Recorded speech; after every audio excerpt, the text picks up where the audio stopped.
आज से ठीक 1 वर्ष पहले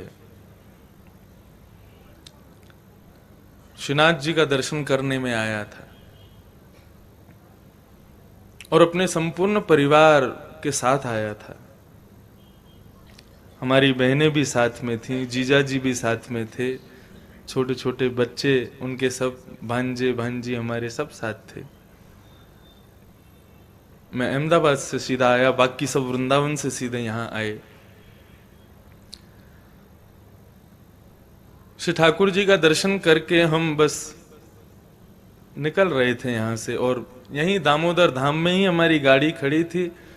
पूरी सब पैकिंग आदि सब हो चुकी थी।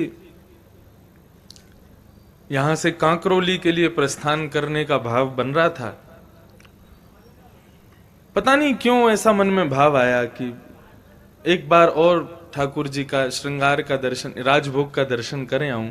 अब बाकी सब तो बच्चों को संभालें, तो उनके लेट लतीफ उस काम में तो फिर दर्शन ही छूट जाए। तो मैं और हमारे सबसे छोटे जीजा जी हम दोनों भागे। मैंने कहा दर्शन करके आते हैं।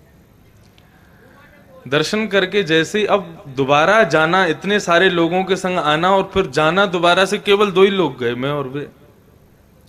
ठाकुर जी का दर्शन किया।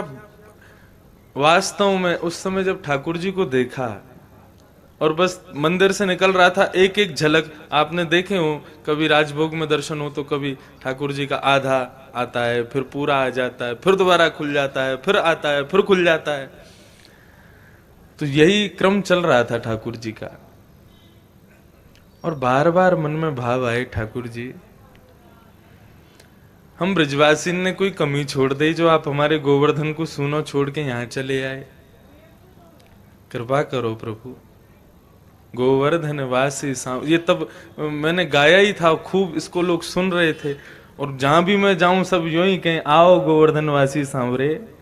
तो अच्छा भी लगे, चलो पद के माध्यम से सब पुकार रहे हैं।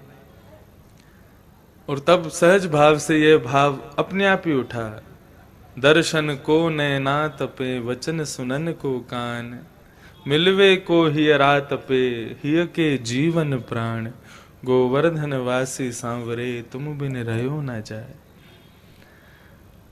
यहां से वापस जाने की इच्छा जैसे मानो खत्म सी हो गई हो कि ठाकुर जी के पास ही रहे चले।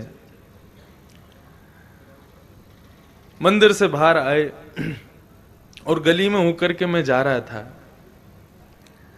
तब यहां एक दुकान है जहां श्रीनाथ जी के, श्री जी बाबा के सुंदर सुंदर प्रतिमाएं एक सज्जन बनाते हैं। उनको हम ठाकुर जी के मामा बोलते हैं, गिरधर लाल जी के, प्रवीण नाम है उनका। वल्लभ दर्शन होटल के सामने ही उनकी दुकान है। उनके गली के सामने से जा रहा था मैं, तो बस अब वहां कुछ वैष्णव बैठे थे, कथा सुन रहे थे, दास की कथा चल रही थी। तो मैं रुका, देखा, तो मैंने भी थोड़ा समीप गया, जाके देखा तो बड़े सुंदर सुंदर श्री जी बाबा के सुंदर सुंदर चित्र, सुंदर सुंदर पोशाक और आदि सब रखे थे। उन्होंने मुझे देखा, अब मुझे बुलाया, खूब सत्कार किया, बिठाया। बोले महाराज जी हम कुछ देना चाहते हैं आपको। मैंने कि भैया हमें कहा दोगे, हम जा रहे हैं, हमारे सब परिवार के लोग इंतजार कर रहे हैं। तो नहीं नहीं कुछ तो देंगे आपको। मैंने कहा तो फिर दो, क्या दोगे? तो जिनका आप शाम को रोज दर्शन करते हैं वे गिरधर लाल जी उन्होंने हमारे हाथ में दे दिए। बोले ये आपके मित्र हैं, सखा हैं, छोटे भाई हैं, जो संबंध आपको प्रिय लगे आप इनको अपना अब स्वीकार। मैंने कि मुझे सेवा वगैरह कुछ नहीं आती, कैसे करूंगा मैं? बोले सब करा लेंगे, आप इनको स्वीकार करो। तो वो सौभाग्यशाली दिन आज पुनः उसके वर्ष पूरे हुए।